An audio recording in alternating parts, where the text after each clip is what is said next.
Hi guys, it's another Wednesday talk, and then we are going to invite Dr. Roshan, who is a pediatric orthopedic surgeon, to ask him to tell us more about pediatric fractures and pediatric problems relating to bones.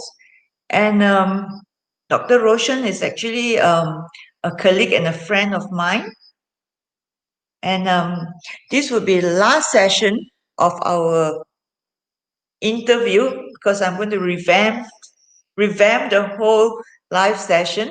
So let me introduce Dr. Roshan. Hi Roshan, how are you? Hi. Good evening. I'm fine. How are you keeping? Yeah, thank you for coming in. No problem. We have yes. Um, as we know, kids are always a pain. They're such growing pains, and then worse when they're so active, and then as parents, especially first-time parents, we have to deal with so much. Mhm. How do you actually? What are the common pediatric orthopedic problems? Okay. So I think you can think about it in the first thing I have to say really is that children are actually not just small adults. So there's a difference between a child and an adult when it comes to any medical field. Ah, So yes. much, Okay. so the same will go for musculoskeletal problems or orthopedics. So the children, in terms of their bones, are different from an adult in terms of the structure, the anatomy of it, in terms of the Okay. function of the bone, which is the physiology of it, and also in terms of their response to any injury or any insult. So the response to injuries is different. Common things that we see if it comes to injury is generally, falling in school, falling in the bunk. Commoner in children is to actually get upper limb sort of fractures as compared to adults who tend to get lower limb fractures. This is because Uh, most children, they don't ride motorbike and fall, which adults do. So children usually fall and then they break their fall with their hand and then they have upper limb fractures. So if you look at the statistics, there's more upper limb fractures we see compared to lower limb in children. It's reversed in adults. The oh, statistics in that. Yeah. and this do children's the bone in itself, is it, are they more prone to fractures or are they less prone to fractures? Sure. So actually, as I said earlier, the bone is different. So when it comes to a response to injury, the child's bone is more pliable, I would say, which means they reach a certain amount of stress, and then they actually have a tendency to bend before they fracture. So if you're loading a bone, if you're doing a Uh-huh. scientific experiment and loading the bone, you reach a point where the bone starts to bend, then it reaches a break point. Whereas Yes. in a child, the bending phase is a lot longer than in an adult. An adult is stress and then fracture straight, whereas in a child, you can actually bend it a little bit more. This is experimental sort of thing. You go and bend the child now and see how it happens. Yeah, of So course. what happens is actually they have a different pattern of fractures. So Okay. they have specific type of fractures which only occur in say the immature skeleton. So they have incomplete fractures. They have things called green stick fractures, buckle fractures. So these are the things that you only see in a child. You will not see these type of fractures in adults because bone structure is different. The bone biomechanics is different. And do they heal faster than adults in Yes, children? That's very children important for us to yeah. know. So in general, children actually heal uh, in half the time of an adult. The Oh, general that's rule. Yeah, it's a general rule, but of course, it depends on the age of the child. A 2-year-old heals a lot faster than a 12-year-old. So the oh, younger even they are, the age of, oh. yeah. And then So this, because this is very important, because I'm asking because when a child is injured, okay, the stress is not just felt by the child, but of yeah, course then there are two by the parents. parents Yes, and then four grandparents, you know. So also, yeah, not, yes, the society now is that there are four grandparents and two parents and maybe some step parents that are involved. And how do you okay, handle okay, this stress that is related to a very the injury in itself and then a fretful child yeah. I think, emotionally? yeah, I think it comes to the point where you have to deal with with the whole family, as you mentioned, not just the patient. So when it comes to a child and you see them for the first time, say in the emergency, so it's not so easy because firstly, they don't really tell you where it hurts exactly. An adult will be able to point, I've broken my arm, it's hurting. Whereas a child may just be crying and not move the limb. So you have to assess them carefully. At the same time, you have to be careful that the mom is not fussy or a lawyer or something like that. It's gonna get you in trouble, Oops. yeah. So Okay. yeah, so you I have to think deal that with the family at the same time. But there's a step by step approach to do it. Sometimes you have to gain their trust a little bit. Things like play, asking them to reach out for something, assess the movement. Now you can't do like a complete physical examination how you would do for an adult. So you have to sort of modify your approach. You have to make sure that the child sort of trusts you. What I sometimes do is I sort of examine the normal side first, yeah, of the course. side that's uninjured, and then gain their trust and just like sort of play with them and say hi, so they know what I'm going to do. And then I slowly start from side that is most likely not injured. Like if they've injured the elbow, you start with their fingers or start from the shoulder, and then you move down. So a bit more comfortable by the time you try to assess them. But it takes a lot of patience though to deal with it sometimes. I'm sure. Yeah. I So it's do not just not the like to deal injury. with children actually. I mean, as Yeah. much as I love kids, I don't like to do any medical work dealing with children, Yeah. to Well, be then honest. on the flip side to that, I find that children actually heal a lot better than adults. So you have a Okay. child who has an injury. Once the injury has healed, they return to function a lot faster with a lot less drama than adults. Adults have But a tendency to prolong their. okay, but how do you then from there and diagnosis has been made, how do you get an Mhm. x-ray done in a child or do further tests in a child like an MRI because it takes a long time. Yeah, I think on again when you're dealing with children who are injured, which means basically they're in pain, we have to go for the very basic examination. So for me, I find that a physical examination will actually reveal a lot more. Trying to send X-ray scans, MRIs, and of course it helps in certain situations. But if it's an acute injury, the best is still going to be clinical examination. I see. Yeah. And can you So make a scans and all diagnosis are of one a second. fracture? Yeah. You Can can you make a you can diagnosis? suspect the area of injury. No, you need Mhm. at least an X-ray. Orthopedics we always need X-ray, lah. But Yeah, that's right. you sort of gauge. One is you can gauge by the mechanism of their fall. If it was witnessed by someone, or they can actually tell you how they fell. You can sort of gauge which part will be injured in a child or even in an adult sometimes.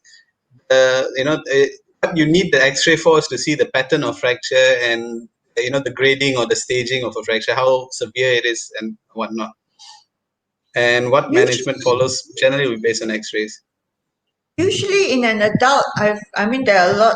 Of course, all of us have heard plating and screws. Do you Yeah, do that in kids? yeah. So in children, the approach is slightly different because their response to any injury is different from that of an adult bone. So the treatment per se is also different from an adult. As you mentioned, we still use equipment which they call internal fixation to fix Oh bones that are yes, fractured. yes. Yeah, so you tend to use different type of implants for children. You don't use the same implants that you use in adults. So they have specialized uh, sort of implants for children with fractures.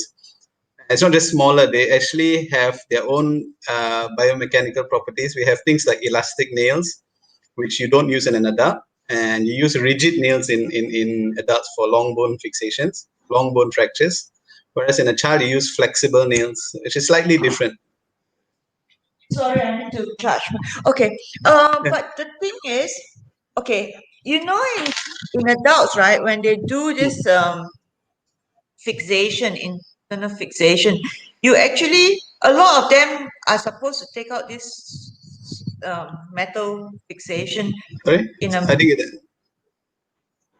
right. I mean, when you do a metal Sorry, I didn't fixation, get. can you hear Huh? me? Can you hear me? No, I didn't get that. Now I can. Okay. Okay, I can hear you now. I didn't get it Okay. just now. Okay, something went wrong. Okay, the question is, when you do a metal Yeah, fixation in an adult, okay, and then yeah, after a year or two, the adult is when the bone has healed, they're supposed to take out that metal thing. yeah, True or not? yeah, But a lot of people don't even bother yeah. to come and take out. Yeah. But in a I think child, it then goes. what happens? Yeah, so it works two ways. Even in an adult, the general rule is 18 months to 2 years. You can remove the implants, but it depends on the age as well. In older patients, we tend not to remove it because it requires a second surgery, a second high risk anesthesia, and whatnot.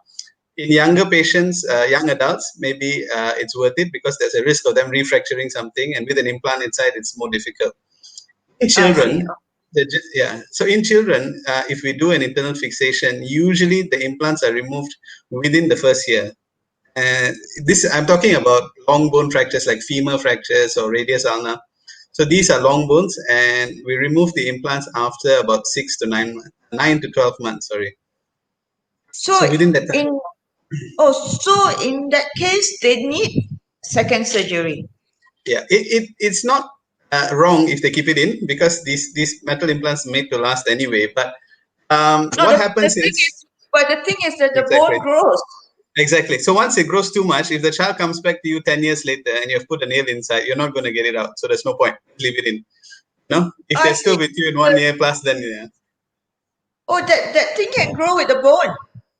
it doesn't grow. The bone will grow, but the implant inside will remain the Oh, same I size. see. Okay, So okay. yeah, So we so we that don't is have to that's what worry I meant. about it so much Yeah, it if we depends don't on the take it type of out. implant. If you use nails, the elastic nails, they are just within the medullary canal. They hold the bone within the medullary canal until it heals. So there's no screws or anything fixing to the cortex of the bone. In that sense, the child will grow normally, but just that the nail will look really small inside. Whereas if you use a plate with screws across the bone, then you may have issues as they grow because it does disrupt somewhat of their growing capability. Okay. Now, what are the common fractures and Okay. injuries of this? Yeah. So it's again goes by their age. The youngest, the commonest that we normally see is actually the distal radius fracture, which is similar to what old people get when they fall, the Okay. distal radius. Okay. Tell me, where is the radius? Let's say Oh, this is okay, my hand. radius. I Yes. can't show on You your need hand. to I have to show on my hand. demonstrate I can't because find mine. we Okay. So this is because this is the I so can't find my own radius hand. is okay. There are Yeah. two bones here, right? There are two Yeah. bones So here, radius right? is the one on. If you're holding your hand anatomically, it's on the outer side. Outer side. Okay, the thumb Yeah. side. Thumb. Yeah, thumb side. The It's thumb the side. radius. Yeah. Okay. So the distal And then radius is the commonest. so right here. Yeah. So we need So in a child, that to is the commonest. okay. So right here, right? And Yeah. then there is another And bone here. the ulna. Yeah. So this is the ulna. So there are Ulna. two bones Yeah. over the hand. And then this bone Yes. here, what is it That's called? the This bone. humerus. Okay. Humerus. So so basically what they do is they fall onto their hand Correct. And and that that will be the breaks first the impact. fall Yeah. and then that is the impact that Yeah. cause. So that by in general, that is the commonest fracture in children. Second commonest, which we actually see a bit more, is around the elbow. Okay, Okay, so here. just at the distal Yes, humerus, yeah, yes. The yeah. distal So at the humerus. So this is yeah, humerus. yeah. So the distal, so nearer the elbow, So here.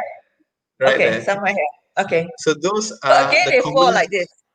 No, they actually fall on the outstretched hand as well. They fall the same Oh, I way. see, I see. Yeah, Okay, so but this what happens? fall. Yeah, they can fall like that, of course. They can fall on the elbow, but Okay. commoner is they break their fall. So what happens is that area in a child, the distal humerus, is for some reason the thinnest part of the bone. Okay, in Oh, a you growing mean child. here? Yeah. Okay. So when the force moves as they fall, the axial load comes in. The thinnest part of the bone is most susceptible to fracture. So it generally fractures at that area. And these are And joint areas, right? correct. For So if example, fractures around the here, elbow, here, yeah. yes.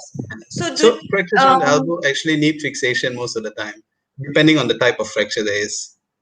And those are one of the commonest type of surgeries that I do.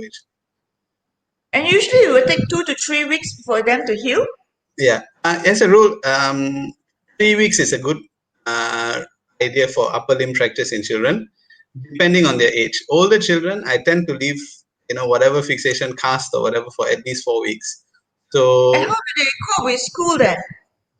if it's well, they're on MC most of the time, but if they want, and if it's an upper limb fracture, they're able to go with a cast or whatnot. It's perfectly fine after a week or so. Well, of course, school is not that important to most kids. But how do they cope not using the computer? That Can they? I'm not sure, but most of them they cope pretty well sitting at home. But I mean, at the moment, I think most things have moved into using a computer, even school. Yes. So they manage pretty fine. Most once the initial treatment is done, children actually are much better patients to have. They're compliant and they heal faster, and there's no fuss. You know. And what kind of pain relief do you use on Yeah. kids? So usually nothing much because you can't give all the high-end medication that we have for adults. Yeah. So in children, Brufen and Panadol is probably the magic drugs.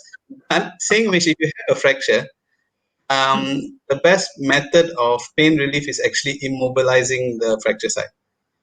Okay, so you So what immobilize they it. do? Yeah. So you put a cast, you put a sling, you prevent movement at the fracture site. That in itself is the pain relief. So the medication is quite secondary most of the time. Okay, other than this fall, okay, I mean all the king's horses and all the Sure. king's men couldn't put Humpty Dumpty together again, except Yeah. now we have Roshan. So other Yeah. than falls and other than fractures, Sure. what are the common pediatric orthopedic problems? Something that maybe they could be born with, something Yeah. congenital? Yeah. So there are a lot of congenital problems in a child. And one of the commonest that I see is actually clubfoot deformity, which is a herpes equinovirus, which is a deformity of the foot. Okay, Okay, so they are born with their foot looking like a golf club, so that's why it's called clubfoot actually. I see.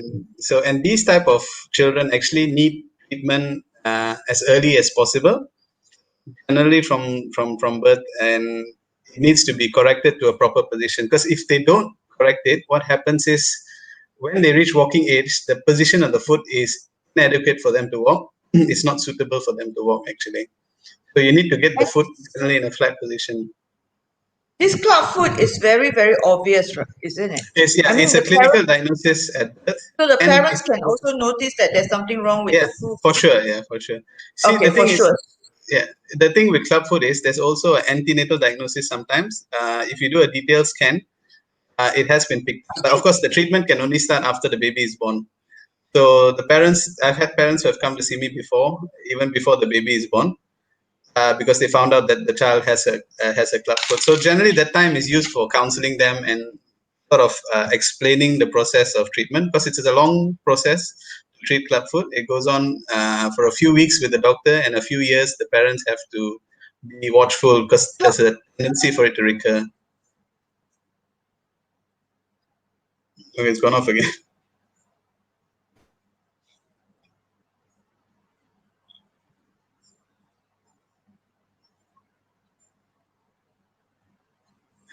Hello, can hear you.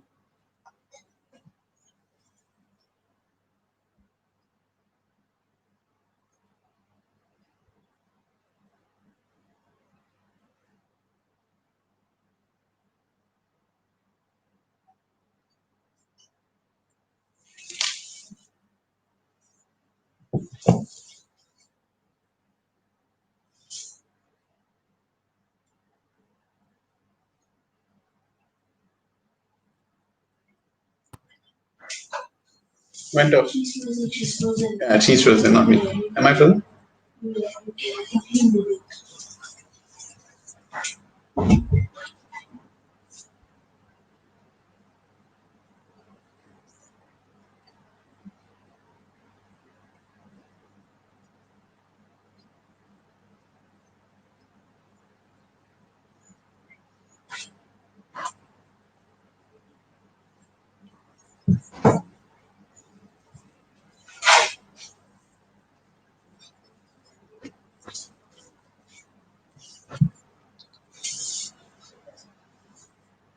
I don't know what happened.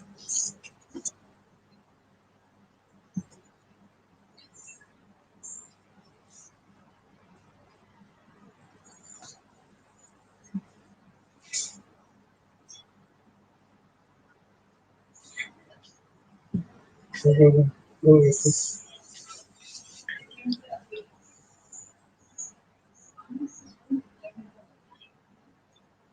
I can see.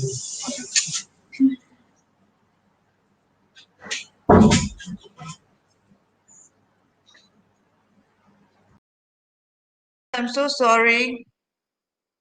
Hi guys, I'm so sorry. Yeah. Um.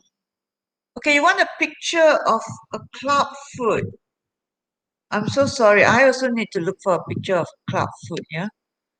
Uh, club foot.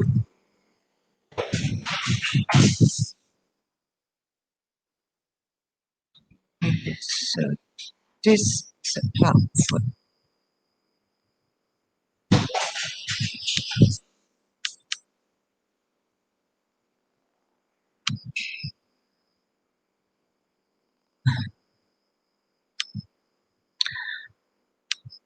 Okay, Roshan, hold on.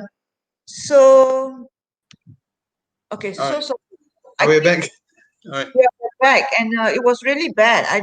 I never had this experience where the line was totally cut off. Okay. Happens. We said that we should show a picture of a club foot. Okay, we Yeah, don't, I wish I had one. but basically, I've just checked it out, and the Okay. foot itself is like this. Let's say like this. Yeah, it's pointing inwards. It's pointing inwards like that. If That's you right. can Yeah. just Google it, yes. So the foot looks like really like a club, like Golf club. a yeah, a golf club. Yes. Yeah. And in this type of cases, it can be both or one foot, right? Yeah, it can be both or one. Commonly, it's bilateral actually, I but think. and it's like 1 in 1,000. There's also a small genetic component to it nowadays, so you have to be wary of family members who've had that. The thing is, it's treatable. The condition is quite treatable, especially if they are diagnosed early and they come for treatment early. And what happens is what needs to be done actually is what they call a serial casting, which means that we apply a POP cast on the leg Oh, every like for fractures like like for that. fractures. Yeah. So while Okay. you do that, you actually manipulate the foot into a better position, but you have to do it gradually. So it's a weekly process. So every week, the child comes back, we remove the cast, manipulate again, and cast them again in a better position. So as weeks go by, the position of the foot, you can see that it will change from looking inwards into what would be a normal looking foot, you Really, know? a normal looking foot. Yeah. So it comes to a neutral or normal position at about 6 weeks usually. And after that, they have to be on a special orthotic sort of shoe. The baby has to be on the shoe for up to about 4 years of age. So it's a long process for treatment because the recurrence rate is high. But you mean there's no need for actual need for surgery? Very rare now. So back in the day, people used to operate on clubfoot and aggressively bring the position back into a normal position. But what Uh-huh. used to happen is children used to get very stiff feet after that. And generally, when they start walking, it's not comfortable, it's painful. However, this method, which has been around for about 20 odd years now, Mhm. using a serial casting, so we're not really operating or cutting anything. You just use a serial casting method, and within weeks, Like the molding, position is like molding, like pretty much remolding. correct. And every week, you remold into a better position, and eventually, Mhm. you just maintain that position, and they walk fine. Along the way, of course, it depends on how severe the clubfoot is. If you have the milder forms, they respond very well. If you have the most severe form, or you have those that are associated with syndromes, or children with neuromuscular problems, then you're casting for a few extra weeks, or you may need some sort of added on surgery, if at all. I want to ask you, and I can't recall what I wanted to ask you. Okay, now, yeah, my memory. I Okay. remember. All So right. now you're saying that this is done once the baby is born. Yes. But what if the parents fail to bring the Come. baby for treatment? Yeah. And Sure.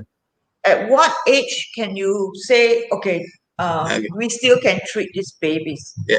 So um, the thing is that the jury is out there. What when I was in the university last time, we actually did a study to see what happens if the child is brought after 1 month instead of casting, as soon as possible. And the results were quite comparable. So up to a month is actually quite safe. And the reason being, in Malaysia, there's a lot of this confinement period after delivery and all. So the mothers find it difficult to bring the kids, as soon as they're born for treatment every week to the hospital. So up to a month is a safe sort of a time, 4 to 6 weeks. You can still achieve good results. Hmm? As they get older, if they come later, the results are less predictable. So you can still do the same method, you use the same method, but you cannot get maybe as good a result as if they had come a little earlier. We have casted children who are older, even 4 years, 7 years, and it needs slightly modified type of technique, but with some success as well, depending, because sometimes you get children who are not from town or from Oh, I outstation. see. Yeah, and you have to try to get that position right, you know. But saying which, if you And have let's say that they come at 4 years old. no, Hmm? there are those who have who Go have on. never been, those from the kampung or from rural areas who are not not accessible Yes. to any treatment, and then eventually they show up in the clinic. So yeah, you can treat older children using the same technique, but results are less predictable, and the need for any additional surgery is much higher in these cases. Okay. Now, let's say they come at 4 years old. Okay. Can they walk during that 4 years No, old? so, Kids so they start. will walk. They will walk with the foot in the inward position. So they're actually putting pressure on the inner side of the foot. On I the outer see. side of the foot. So they will walk in that Okay. position. And I mean, in the literature, if we've seen, people actually walking with that, and adults even. And honestly, the oldest person I've seen with a club foot is 67 years old. Okay. Huh. All right. So she grew up her whole life, over 60 years, walking with a club foot, and then she comes to the hospital. Okay. So other than club foot, what do we have? There's a abnormality that's Yeah. inborn. Yeah. Sure, sure. That So, so if it goes by regions, it's a bit easier. So you can get problems with the hip joint. So that's a hmm? whole spectrum of disorder. Congenital hip dislocation is what it used to be called. Now they call it developmental dysplasia of the hip, or DDH. So this is when the hip joint is abnormal at birth. So it can either sort of come out, or it is completely out. It's either unstable or completely out, the hip joint itself. And these conditions also need treatment early, because the aim is really to get the head of the femur back into the acetabulum so that the joint develops normally. So okay. that is Because another you're using okay, the head of the femur is actually the the ball. end of the bone, like a Yeah, ball, and yeah, and then then the it is socket. Yeah, actually yeah, there's a the socket socket. there. Yeah. So so what is wrong with this So in a child, wait. uh So in a yeah. child, it's Huh? actually here if it's out. So what Oh, happens is, this does not form a proper ball, so it's a bit okay. shallow and flat, and this cup is actually like this, I right? see. So what happens? It easily slips off, and this is a Okay. congenital problem. So in utero, they don't develop properly, and then they present with this, and these children have difficulty walking later if it's not treated early. Yeah. So generally, the aim is actually to bring the head back into the ball back into the socket, and eventually what happens as they grow is it remodels into a proper hip joint. It forms a Oh, proper hip joint if there's contact right. between the two surfaces. Oh, amazing. Yeah, So yeah. basically, So you need to bring it back, and this yeah, will actually reform as they into a grow, proper correct. socket. So that is actually the Oh, main aim of treatment. The only problem with this is you can bring it back into position, but you need to hold it in position. So oh that yes, is of where the course. challenge is, because it just slips out if you just pull it back in. It's not going to stay there. So there are various ways of holding it. The younger the child is, the easier it is. You can use orthotic sort of braces or something on the outside to hold it. As they get older, if they present later, then you need some sort of surgery to actually hold it in place. And it gets more complicated if they present much later, though. But the And this concept will always be the same. and how often do you see this? I mean, how many live It's births? about one in 1,000 live births. roughly. Okay, not that uncommon. Yeah, not that uncommon. And Okay. it's usually screened at birth. All babies are screened for hip dysplasias. And you Oh, do get those, yeah, and you do get some early cases that are treated quite easily. A lot of times what happens is they are born with an unstable sort of hip. So the ball and socket is not so normal, but it's not so bad. And eventually, after the first 2 weeks, they generally sort of, form a better shape and become more stable. So usually, whoever is diagnosed at birth, I tend to see them at about 2 weeks plus and reassess them because sometimes they are actually stable after that. If they are oh, not, and then they will, yeah, and then they will need some treatment. So it's one of those things that you have to actually follow them up and see what happens. oh, so you won't rush into treating them for the first 2 weeks when you see them. Yeah, the treatment is generally at birth to about 6 months. There's no operative treatment, nothing. It's basically bringing the two surfaces together somehow and holding it in place. And the commonest thing that a lot of people do is put double pampers so that the leg is in a position of, a bit more abducted, open. So it keeps the head in that position a bit better. Just we're wearing two pampers. That's Yeah, not too it helps for difficult. babies. Yeah, Oh, for the okay. younger kids, they're born. That's like the earliest because the other orthotic devices that we have is also available from birth. But sometimes I give them about 2 weeks first, and then only then prescribe those. Okay, so now we have gone to this club foot, uh, DDH, hip dislocated hip. dysplasias. Yeah. Yeah. So So what else I is there? think, yeah. So I think the commonest things that I see in clinic, in general, it's not the most serious ones, but the more common ones, right? Is things like in-toeing gait. Okay, so this is children who actually walk with their toes pointing inwards. You may have Like noticed that this, it's quite correct. So when they walk, they tend to walk like that a bit. like Yeah, a duck. correct. Yeah, they're not really like a duck. It's just the feet are pointing inwards. If you walk like a duck, it's a hip problem. So if it's Oh, I just, see. Maybe like a penguin. yeah, they call it pigeon toe. So apparently it's like a pigeon. I'm not sure. Oh, I I don't see. see Okay. pigeons walking like that. Yeah, but it's called pigeon toe or in towing. So this is actually a benign condition in most cases, and just that it actually worries the parents a lot because they feel that the child foot is facing the wrong direction. They trip over easily and whatnot. So it causes them a lot of stress, although it's not how you say a very dangerous thing to have. It's Hmm? fairly benign. So most of the time, when you have an in-towing gait, the problem lies either near the hip joint, at the leg, or at the foot. Yeah, and all of these causes, whatever it is, as the child grows, it actually rotates back into a better position. Oh, so it will So correct itself. correct, it corrects itself. You know, so most of the time, it's just a matter of reassuring the parents that give it some time and Oh my God. Sorry, sorry, sorry. Hold on. A lot of, sorry, a that's lot okay. of technical problems. So a lot of time Yeah, we just have to wait. correct. Yeah. Time will correct it. Exactly, yeah. So it generally as they grow, they call it rotational deformities. These will actually change and they come back to fairly normal position by the time they're about 10 years. So it takes a lot of patience from the parents to understand that also to say, you have to wait for this 3-year-old to become 10 by the time it actually looks normal. So but it's one of the common conditions that we see. Another one is flat foot. I think a lot of Okay. children come in with flat foot problems. So flat foot also, there are generally two types. So one is a flexible type of flat foot, and one is a rigid type of a flat foot. So a flexible type of flat foot, again, it's similar to the intoing. You just let the child get bigger, do a bit of exercises, and it settles by itself. They don't need any special shoes or which is being sold outside quite commercially now.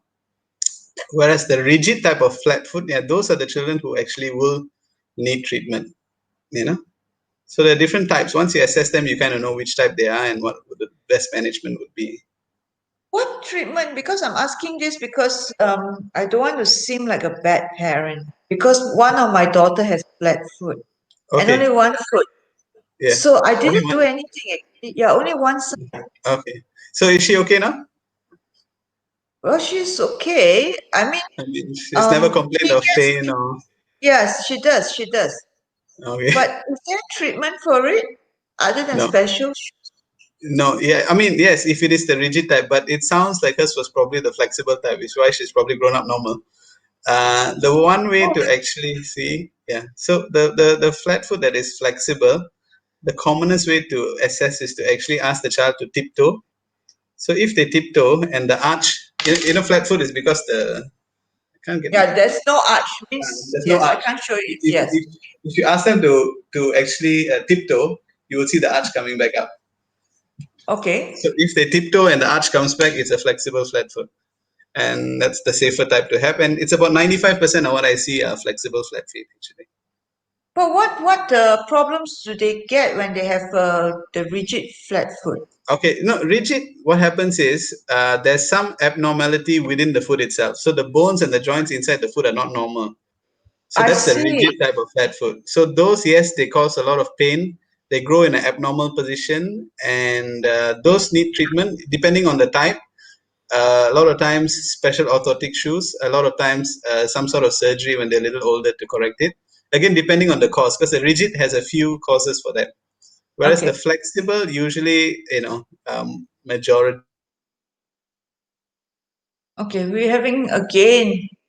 I think maybe because of Anwar and his yeah. So because of Anwar, maybe I blame it on Anwar, but then because Anwar, maybe the internet has been faulty the whole night.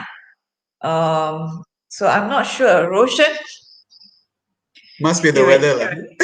I thought I'm blaming Anwar I don't because know. I I'm saying the current government don't want to give us the internet, so we can't hear any news about Anwar. Probably, yeah. Our Wi-Fi service is as stable as the government. Yeah. Yes, probably.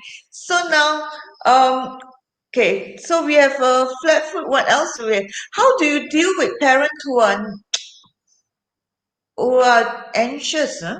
Yeah, I think the one approach is actually to show them.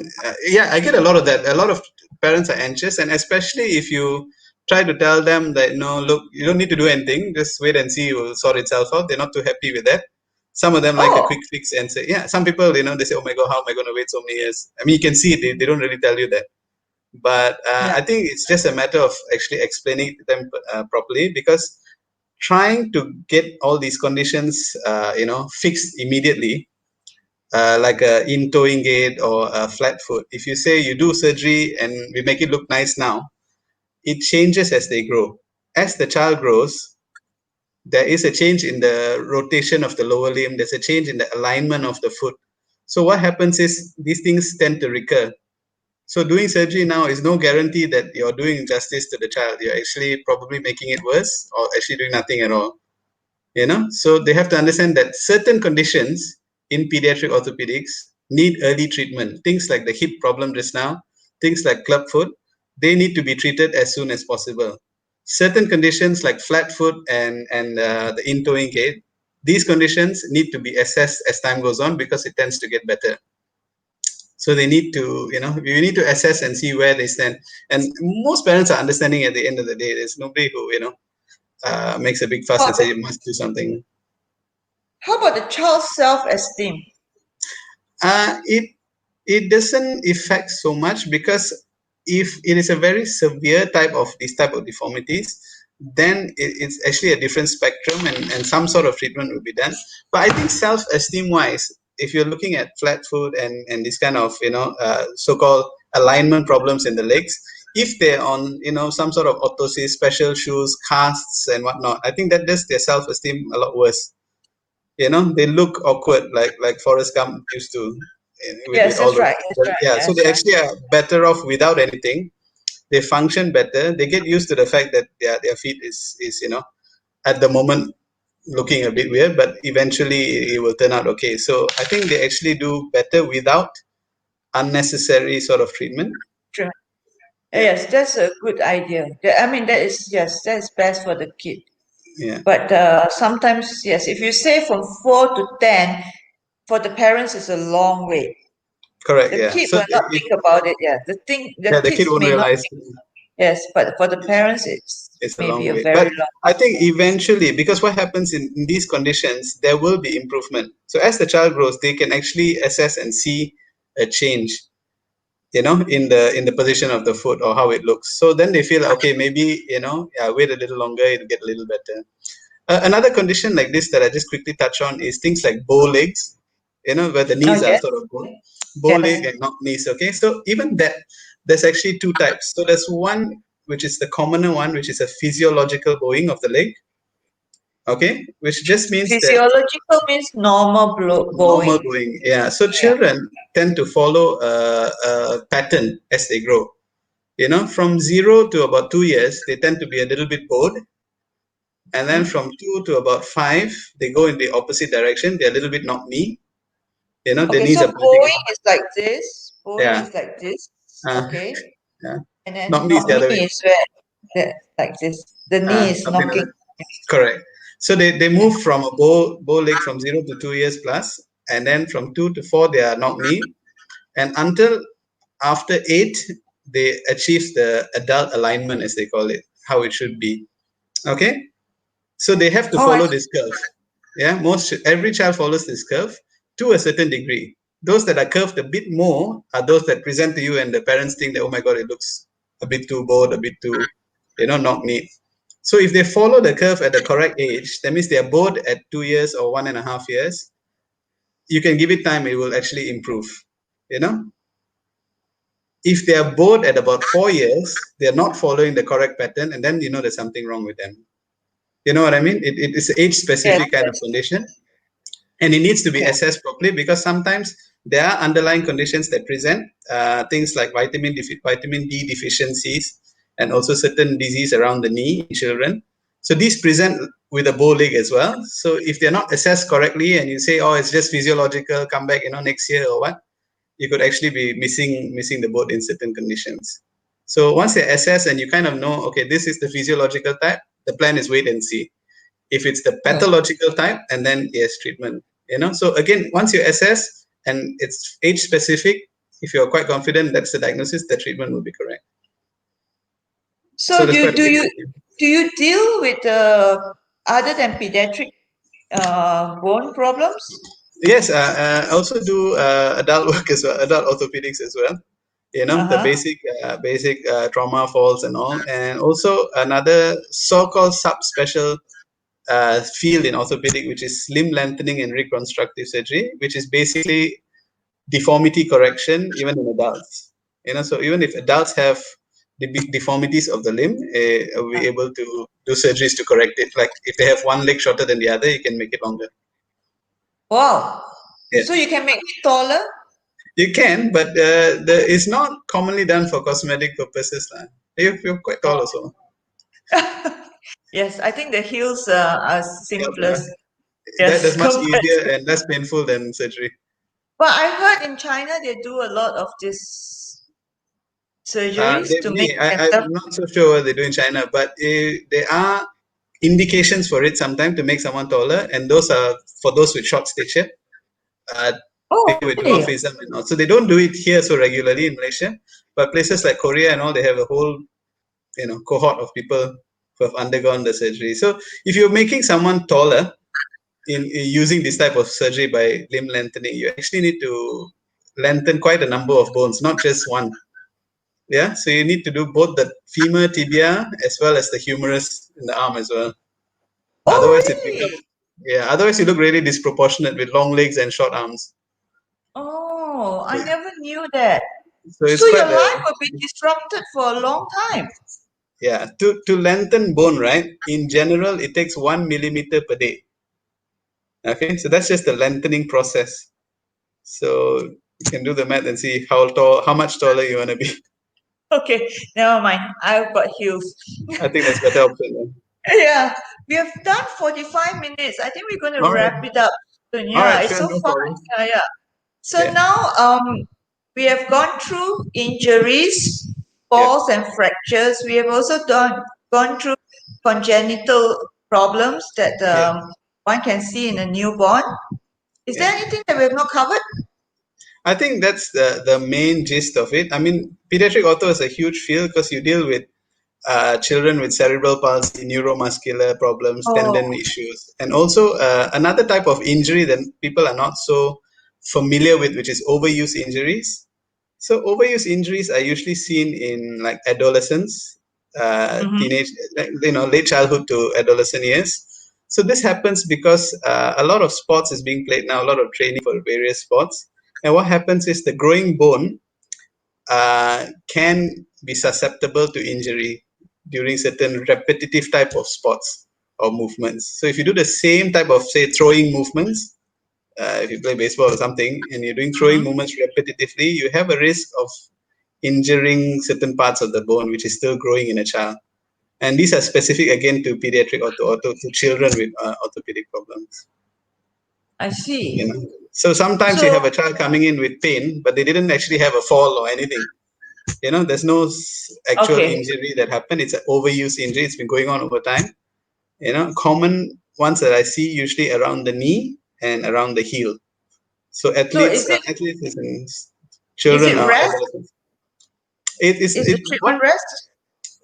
most of the time, yes, to avoid the games that they are playing for a while, reduce the inflammation, and then the most important thing in overuse is actually for them to return to sports gradually.